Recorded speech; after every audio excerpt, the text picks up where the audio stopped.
Convenient offices of Fidelity Federal Savings and Loan Association.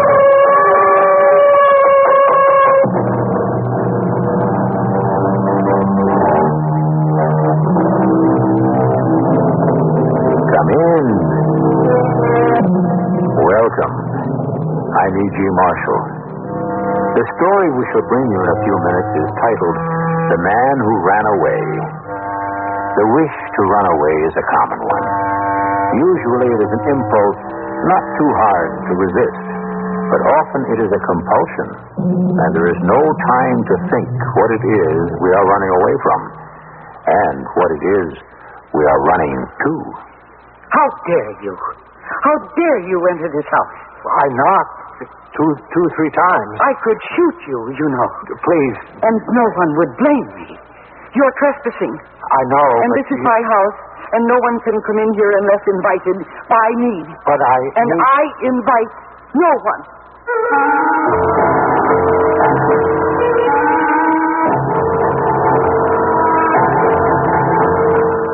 Our mystery drama, The Man Who Ran Away, was written especially for the Mystery Theater by Elspeth Eric and stars Mercedes McCambridge. It is sponsored in part by Time Magazine and Buick Motor Division. I'll be back shortly with Act One.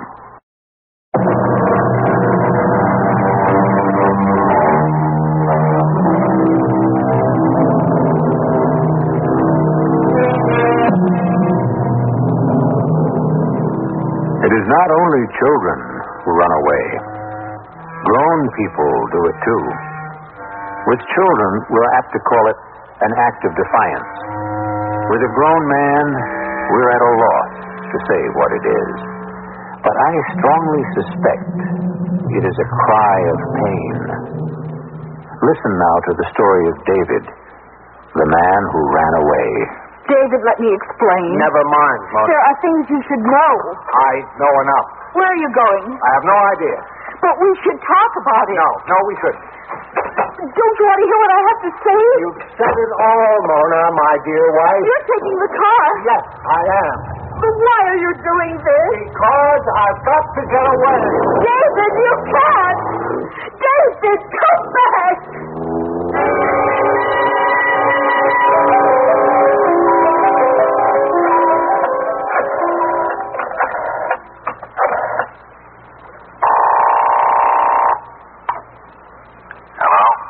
Jack, Mona.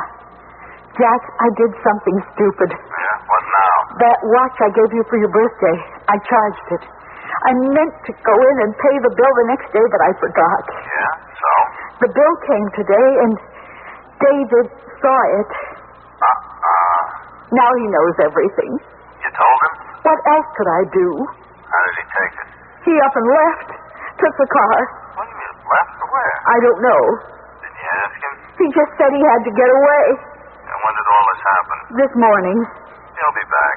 It's 3:00 and he isn't back yet. Hasn't phoned, nothing. Well, don't worry. Just give him time. He'll be back.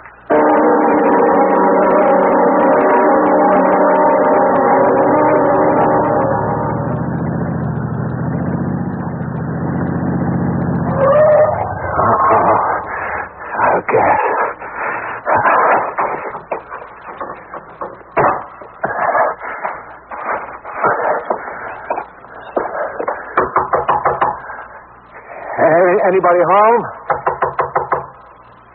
Is anybody home? What are you... is anybody in here? Anyone? Oh. How dare you? How dare you enter this house? Well, I knocked 2-3 times. I could shoot you, you know. Please. You're trespassing. Please, my car's out of gas, and I wondered if I might This is my house, and no one can come in here unless invited. By me. I know, but... And I invite no one. I'm sorry. Hush. I didn't mean be to... quiet. It's just a horse. It's his horse. Oh, I can see it. Move away from that window. What?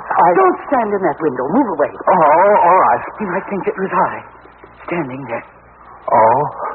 On the other hand, No one could mistake you for me. No, not very likely. But he might think I'd invited you here. Well, I could explain He's very jealous, though he has no reason to be. But he loves me desperately. Well, I don't want to make any trouble for you. Oh, you won't.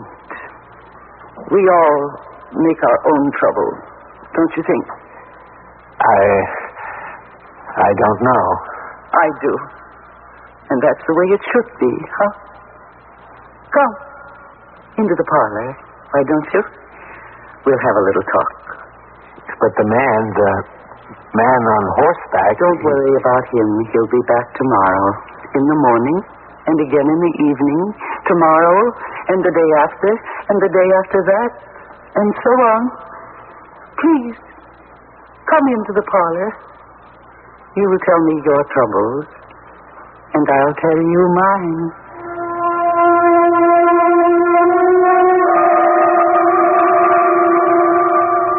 Yeah? Hello? This is Mona, Jack. Oh, has he come home? No, and it's after 10 o'clock. Oh, give him time. How much time? Look, he's probably out somewhere getting drunk. I doubt that. With some woman. Oh, no. You want to get in touch with the police? Oh, no. No, not that. Yeah, it's too soon. David would hate that. Well, hang in there. He'll come back. You'll see.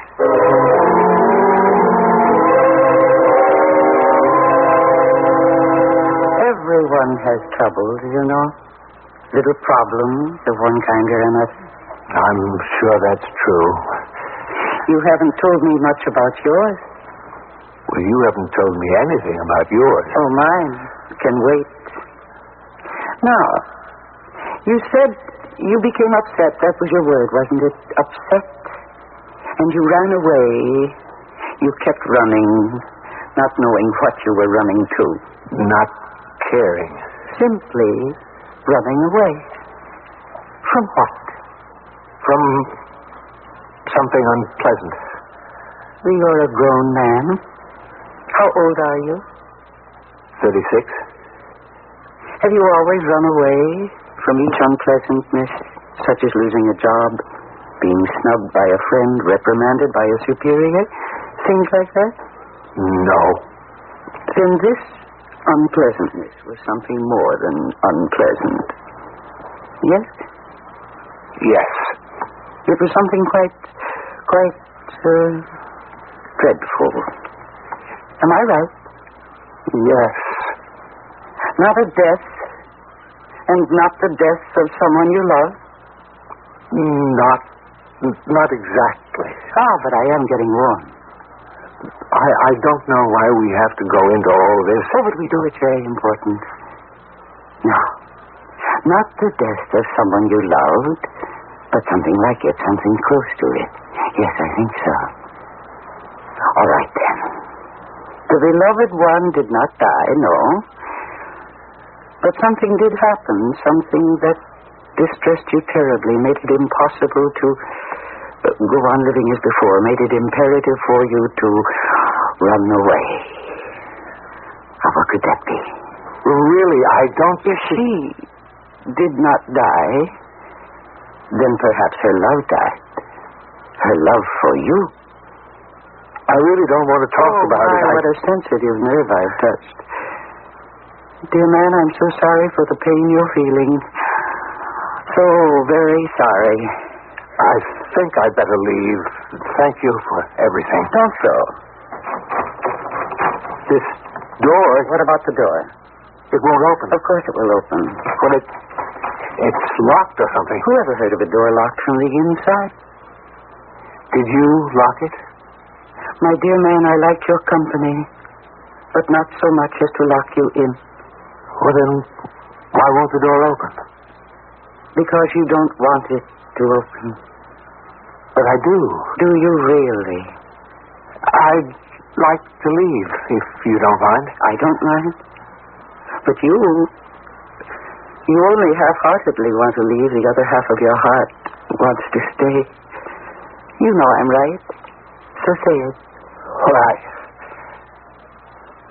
You may be right. No, I am right. Now, come back and sit down and talk to me. I don't really feel like talking. Then let me talk. Huh? Her love for you died, not little by little, or the shock wouldn't have been so great. Am I right so far? You're right about the shock. Then the love may have been dying for some time, but you only just now discovered the truth. Yes. I'm not so naive as to think you found them locked in an embrace in bed. No, nothing like that. I believe you found out in some foolish, fatuous way. It was something really inane that led to the truth, was it not?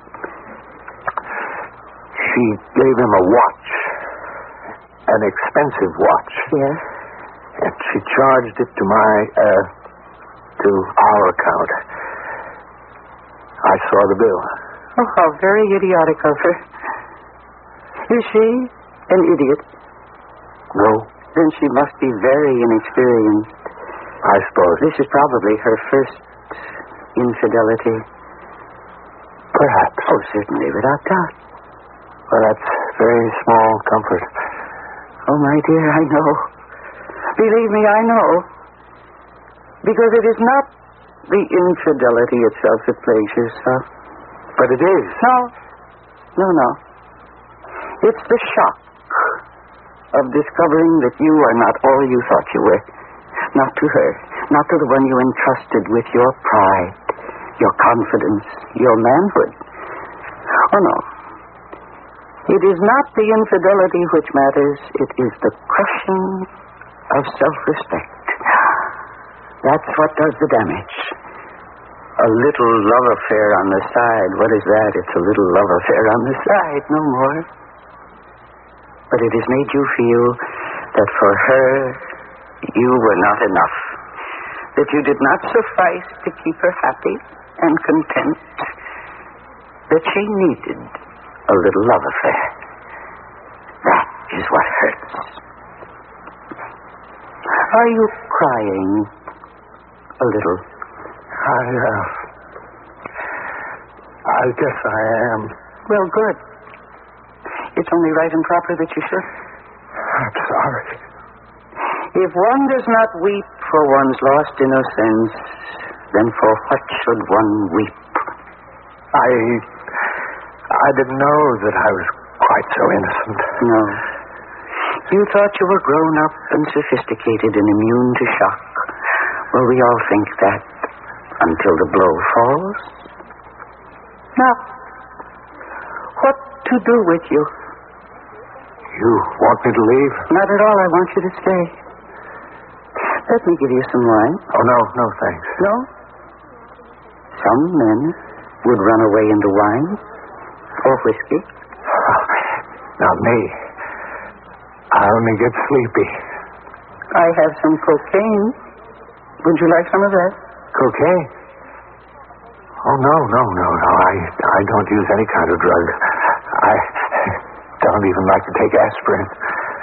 There are those who run away to drugs to help the pain. Well, I'm not one of them. So, what are we to do with you? I guess what I really want to do is to go to sleep. Aha, sleep. The safest place to run. Would you like to sleep here? There are plenty of beds. Well, if you don't mind. Come. I'll show you the way. You're very kind. I can be even kinder.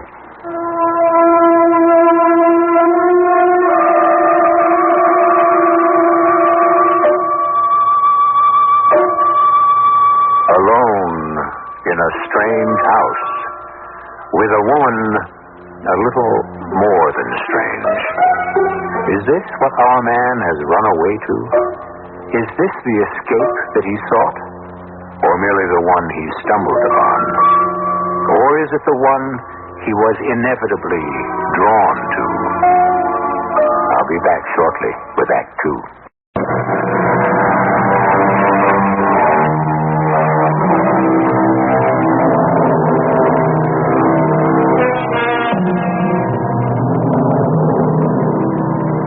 week has passed since a desperate man stumbled upon, sought refuge in, or was inexorably drawn to a strange house many miles from his home.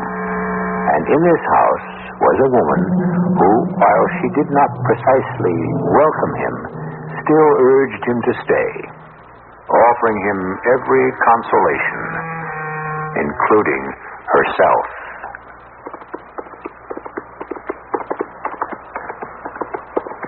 What's happening here? For the man on the horse. You were standing in the window. No, I wasn't. He saw you. No. Well, then why did he turn in and come up to the house? I don't know. I think he's leaving. Get away from the window. He can't see me. He isn't looking this way. He's never done that before. Actually come up to the house. Was that so terrible? He's supposed to wait for the signal. He rides past each day, in the morning and again just before it grows dark, waiting for the signal that I have forgiven him. Who is he? He is my husband, of course. Who did you think he is? I didn't know. And when he sees me standing in the window, dressed in my white muslin, the one with the lavender ribbons and the blue rose, then he will know that I have forgiven him, that he may enter this house, and I will be his again. I see. At least I think He's getting impatient, wouldn't you say? Else he'd never have turned in and come up so close to the house. Poor darling. I can't blame him. It's been a long time. How long can a man wait for his wife to forgive him? Forgive him for what? Oh, come now. You must know. For infidelity? Of course. Oh, I know it didn't mean anything to him, not really, but it did awful things to me. And that's why you understood me so well. People don't understand things they haven't experienced. They may try. They may pretend. They may sympathize and try to console, but they don't understand. How can they? You understood me so well. And I was right, wasn't I? That there was nothing for you to do but run away, to escape. You were right. And I was right, too, wasn't I? That the most delectable escape is in a strange bed. Wasn't I right about that? Come now, admit it. You don't think I'm speaking of love, do you? Oh, no. There's no love between you and me. There's not even affection. Although I'm sure you're a very nice man. No. There's nothing but a blind search for oblivion, your search and mine. We are two aching, passionate people, asking only to ease the ache and expend the passion in a wild and blind embrace. Oh, no. There's no love here. My love is with the man on the horse. Yours is with the woman you left back wherever you came from. No love. Love would only get in the way.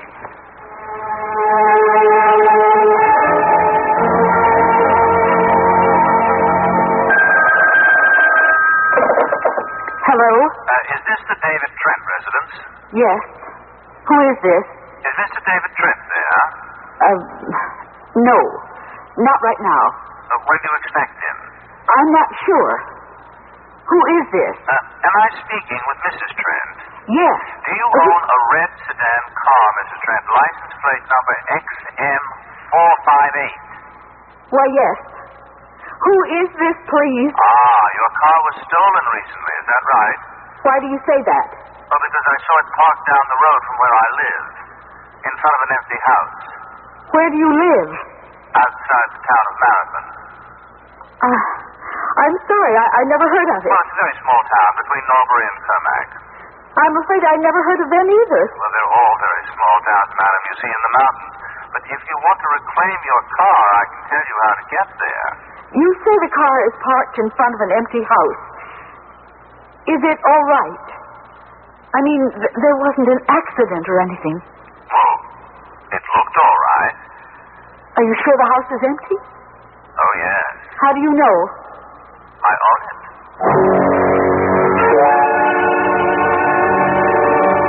Don't you think so?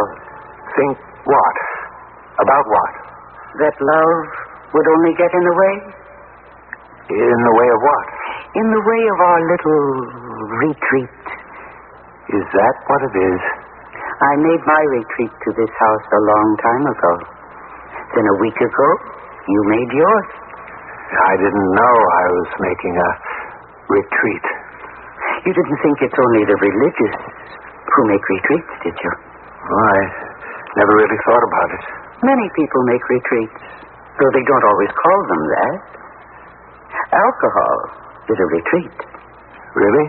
Alcoholism is a permanent retreat. Drugs are a retreat. Addiction is a permanent retreat. A breakdown is a retreat. Insanity is a permanent retreat. And of course the last, the drastic, and the really permanent retreat is suicide. Aren't we getting a little morbid? Oh, what a touchy man you are. Are you afraid to talk about serious things like love and loss and death? No, I'm not afraid. I just don't want to spoil the retreat. Would you like to make it permanent? That would mean becoming a hermit. Would you like to be a hermit? Well, no. But I wouldn't be. Not as long as you're here. But I shan't always be here. Why not? Why won't you? Did I ever say I would? Not in so many words, but I assumed, I took it for granted. That was very foolish of you. Yes, I suppose it was. If you're planning on leaving... Eventually. Well, then, I might as well plan on it, too. I think you should. Actually, I might as well leave right now. If you like. You don't care? I don't care. No. It doesn't open. Try harder. No good, I can't. Let me open it for you. If you don't mind. Not in the least. Well, think of that. Imagine. I can't open it either. And that means... That means that I don't want to leave any more than you do. And you'll stay? As long as I do? You'd like that? Very much. No, my dear. It's impossible. Why is it impossible? Because we are becoming too much like lovers. Well, we nearly had a quarrel just now. Do you realize that? Just like real lovers. Would that be so awful? You don't know how awful. No. I can't open the door now. But tomorrow... You won't want to open it tomorrow any more than you do now. Oh, yes. Because tomorrow I shall put on the white muslin dress with the lavender ribbons and the blue rose, and I shall wash and dress my hair, and when he gallops up the road, he will see me standing in the window, he will look up at me and smile with joy, and he will wave to me and know that his long waiting is over. And I shall open the door and go out to him.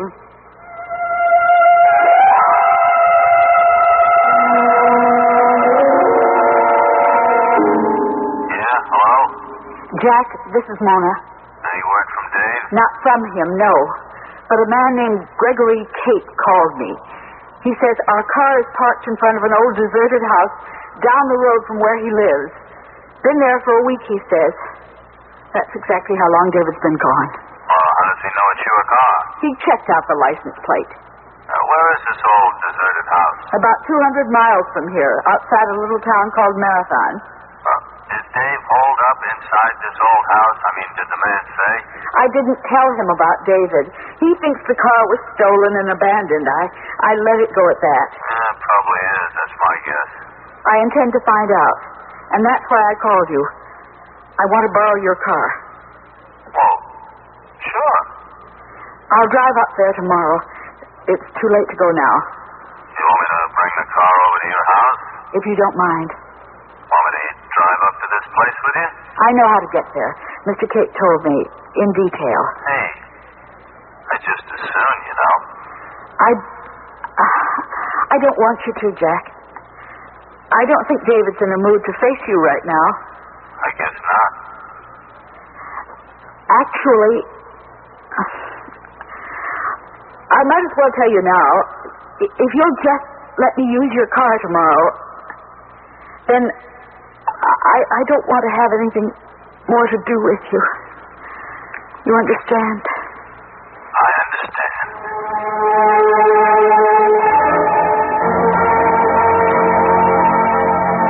Aren't you coming downstairs? Soon. Yes, soon. I'm so afraid of losing you. Sometimes I think I have, or that I never really found you. Can you hear me? I'm busy. Doing what? You see. Well, not... You're not. Oh, not yet. Here I am. You may look... Well, what do you think? Do you like it? Come now, be honest. Tell me, do you like the way I look? Yes. You really mean it? Oh, yes. I'm sorry it took so long. But this is a very elaborate dress. And my hair is so difficult to handle. That's the dress, the white muslin with the lavender ribbons. Where's the blue rose? It was so faded and a little crushed. I don't think he'll notice that it's missing if he remembers that it was ever there. No man could ever forget you in that dress. It is pretty, isn't it? And it's becoming, isn't it? It suits me, don't you think? You're going to stand in the window, aren't you? In that dress. Of course I am. I told you I would when I thought he'd suffered enough. He'll be riding by very soon now. Yes, any minute. What kind of pose shall I assume? Oh, perhaps a hand to one cheek. Would that be good? Come away from that window. Or would it be better if I were just full face with my arms at my sides? Very simple, very unaffected. Come away from that. Don't touch me. Don't you dare touch me. You can say that after everything That is we've... over. It's over. Oh, I think you've mussed my hair. Well, it can't be helped. I've always told you my retreat wasn't permanent, that the day would come. But not today. Why not? I think I hear him. Oh, yes, it is. How do I look? Oh, no matter, it's too late to think about that now. Oh, hear how fast he gallops. He was always like that, always at a hard gallop on these back country roads. There he is. No. No, wait. Didn't he see me? Oh, that's impossible. He must have seen me.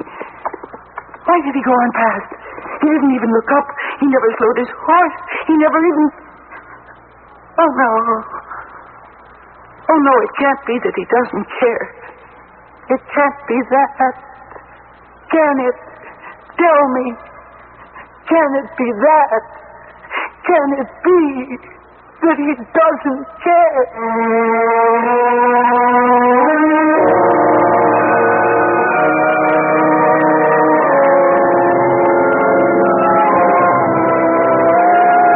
To err is human. We all know that only too well. But is it really so divine to forgive? Especially when the one who is forgiven shows no appreciation of our forgiveness. Perhaps never wanted it, never needed it, and is in no mood to accept it. I'll be back shortly with Act 3.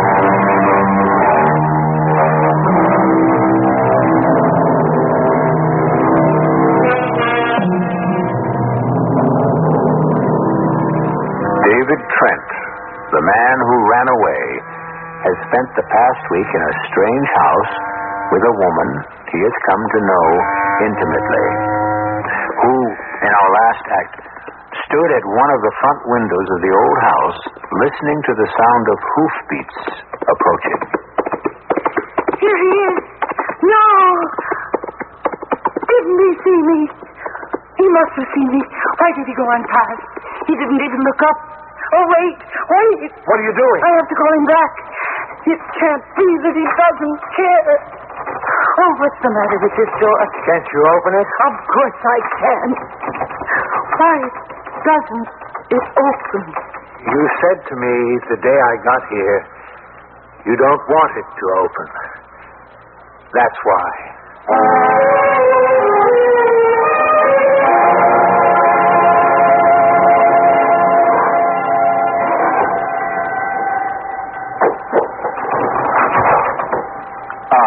Yes, Mrs. Trent? Yes.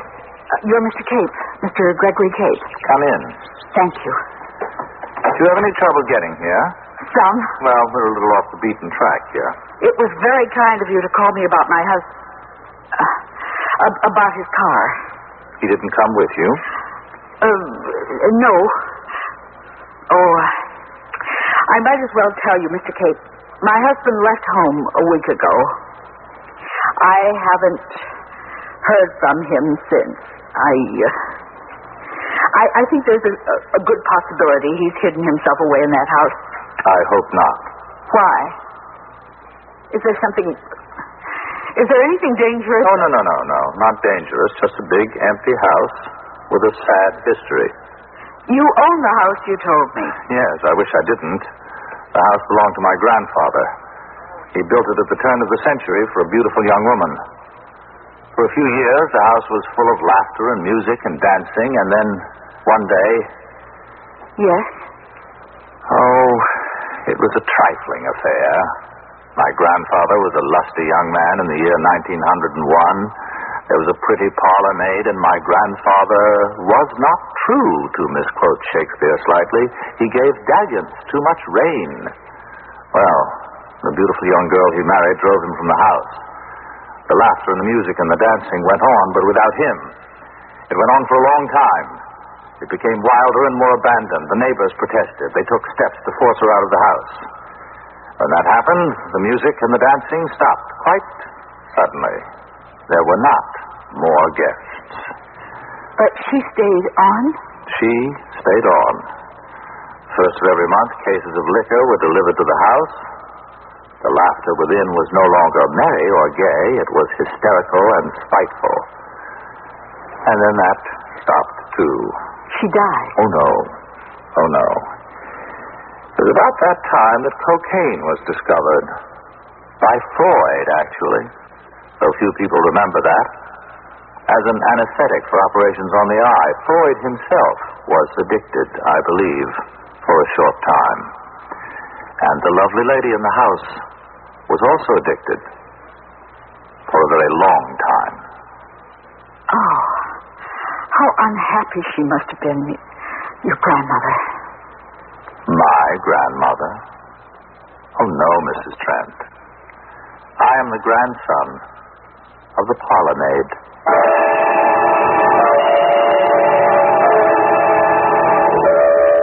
Was I too ugly? Is that why he didn't stop? Have I grown old and hideous? No. That can happen, you know. A woman doesn't always realize what time is doing to her. She thinks she's always 18. Is that what's happened to me? No, believe me. My pretty dress? Has it turned yellow? Have the ribbons faded? It's still very pretty, and so are you. Do you mean that? With all my heart. I think you should go upstairs and take off your dress and bathe yourself. I could do that, I suppose. And then lie down upon your bed and sleep for a while. Should I do that? Didn't you tell me that sleep is the safest retreat of all? I did say that, didn't I? You know, I think you were right about the door. It wouldn't open because I didn't really want it to open. Not really. Come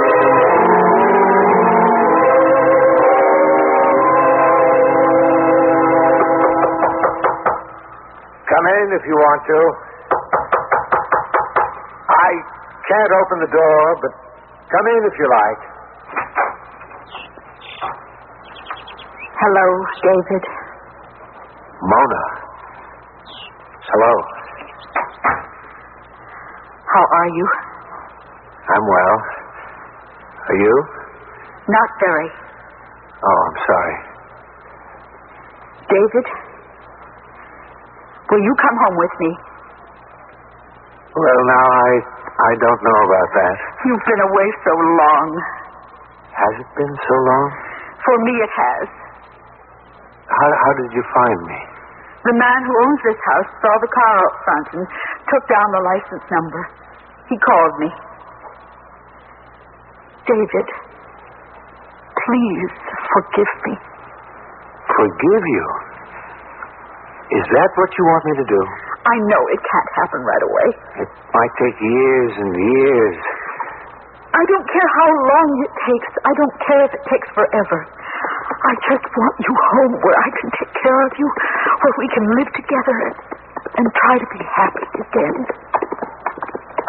David? Listen. He's come back. Who? He's come back to be forgiven. His days of suffering are over. Listen. What was that? Oh, she couldn't. She couldn't. It was a shot, wasn't it? Oh, I never thought. It sounded as though it came from this house. David! There's a man outside, lying on the ground. The door opened. Oh, there he is. There's his horse. David, it's Mr. Cape. What in the name? What happened? We heard a shot.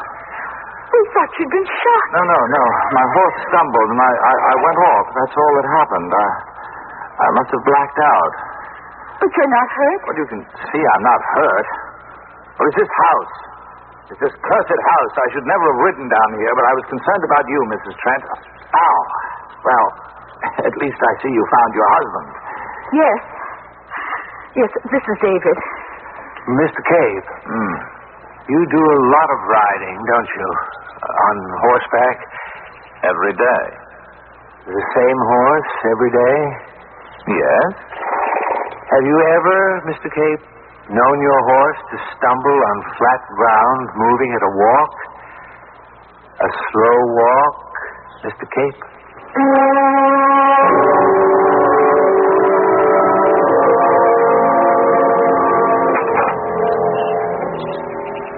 Are you here? It's only me. Don't be afraid. Are you here? Is that you? Yes. I'll come down. I'll wait. Have you come to make another retreat? No. No. Then why? I came to tell you that I've bought this house. Oh? Why have you done that? I wanted to be sure that you'd always have a place to live. That was very kind of you. Well, there was another reason. You've gone back to the woman who betrayed you. Am I right? You're right. And you've forgiven her. I'm getting back my self-respect. You told me, that a little affair is, well, just a little affair. But the consequences to the third party, the one left out, the one made to feel like an outsider, well, they are very severe, as you well know. As I well know. You did shoot him, didn't you? Oh, yes. I thought so.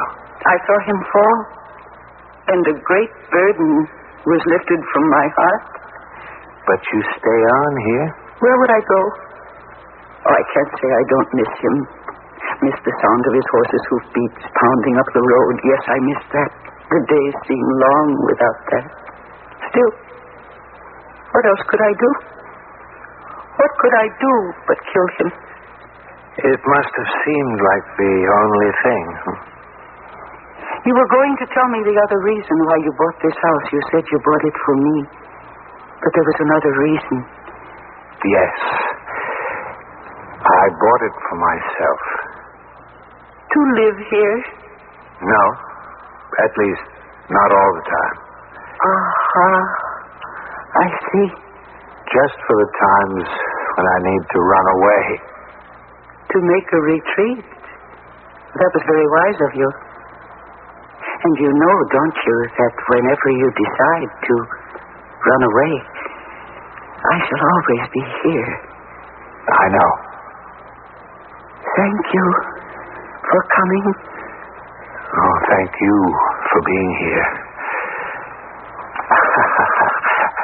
I wonder if the door will open for me. Try it. You see? Yes. Come back. Soon.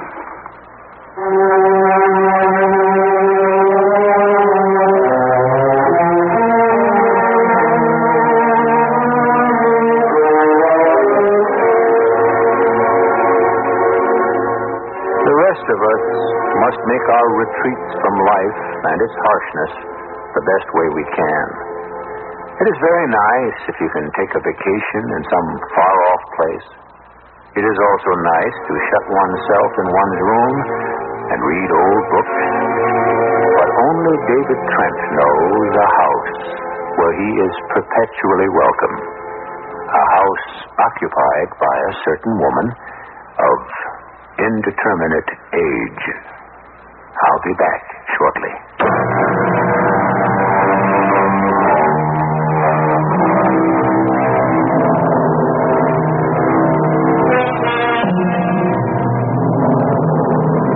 There's a great deal of talk about facing reality, and I myself endorse all of it.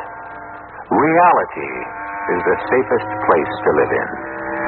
But we have to admit that not all of us are strong enough to live with reality day in, day out. We all must run away from time to time to build up our strength. The thing is, we must always know the way back. For us, the door must always open. Our cast included Mercedes McCambridge, Robert Dryden, Martha Greenhouse, and William Redfield. The entire production was under the direction of Hyman Brown. And now, a preview of our next tale. Look what I found. There's this Indian arrowhead among the rocks. Well, that's unusual. There's a design on it. Here, let me rub off more of the moss. It's heavily encrusted. Must have been here for hundreds of years. Good. Drums. Beg your pardon? Drums. Indian drums. Hear them? Drums. What are you talking about? I don't hear anything. Here. Any idea what this design means, Colonel? Well, they're gone. They're gone. What? You didn't hear the Indian drums? No. When you rubbed the arrowhead, I distinctly heard drums. When you handed it to me, the drums stopped. Radio Mystery Theater was sponsored in part by Buick Motor Division and Time Magazine. This is E.G. Marshall inviting you to return to our Mystery Theater for another adventure in the macabre. Until next time, pleasant dreams.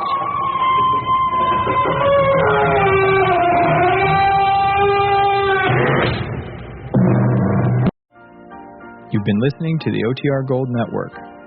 Find more classic radio at otrgold.com.